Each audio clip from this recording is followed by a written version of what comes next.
reflet de Giolito dansait dans l'eau du lac.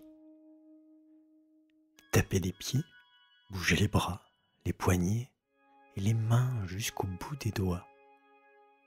Le grand garçon était émerveillé. Il n'avait jamais rien vu d'aussi beau. Même quand Giolito agitait l'eau, le reflet continuait à danser dans les ondes et recommençait inlassablement ses jolis pas de danse. Jolis mais compliqués. Giolito alla réveiller Garibaldi, endormi contre sa mangouste géante. Garibaldi, j'ai découvert quelque chose d'étrange. Il y a mon reflet qui danse dans le lac. C'est quoi ton reflet? C'est moi. C'est bizarre. Viens voir.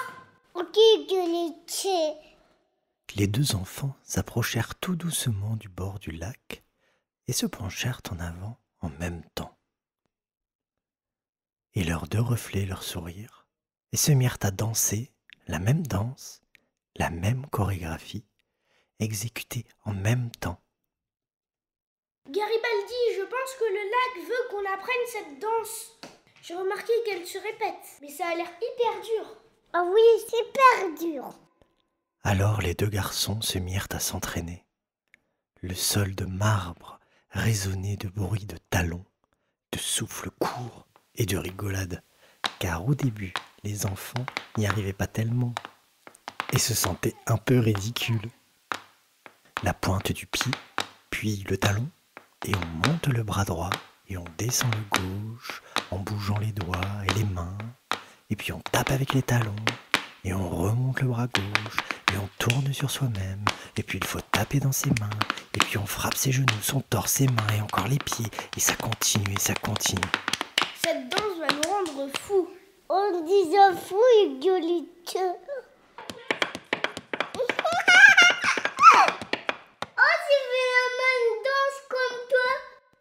À côté de leur piste de danse improvisée, les enfants s'étaient organisés un petit salon avec les innombrables choses trouvées dans les petits sacs. Sur un grand tapis, ils avaient mis un énorme tas de coussins où ils dormaient quand ils arrêtaient de danser. C'était très fatigant d'apprendre cette danse, très fatigant.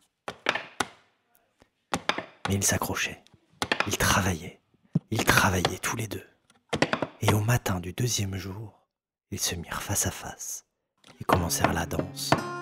Leurs pas ne faisaient qu'un, et leurs gracieux mouvements étaient millimétrés.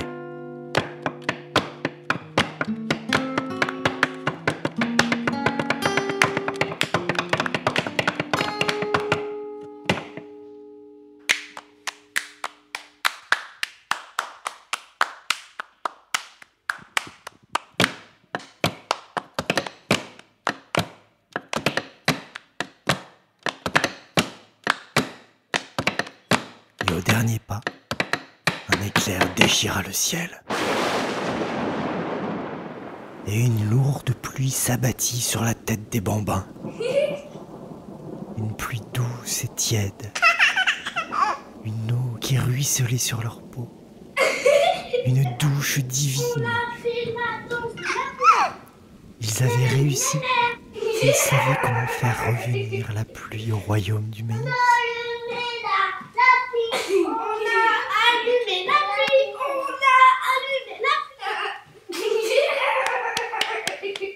Une fois l'émotion passée, ils remirent leurs affaires dans leurs petits sacs, le tapis, les coussins et tout le reste,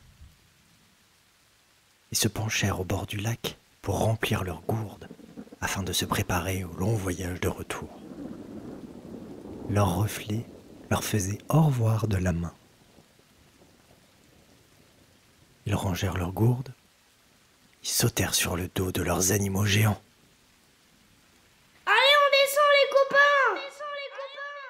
Rikiki-Taoui sauta dans le vide et Berkout plongea vers le sol dans un piqué vertigineux.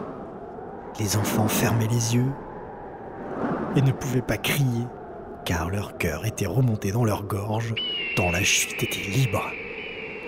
Rikiki-Taoui glissait, rebondissait, surfait sur les nuages tout en descendant. Le sol grossissait à vue d'œil. Et les enfants voyaient les géantes qui étaient toujours là.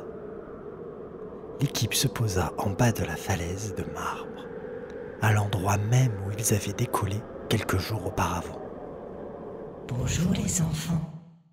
Alors, vous avez vu? Il a plu. Oui, c'est nous qui avons allumé la pluie. Après la danse de la pluie. Ça alors, quelle aventure. Vous devez rentrer chez vous à présent. Mais nos chemins se séparent ici. Nous partons de l'autre côté de la montagne.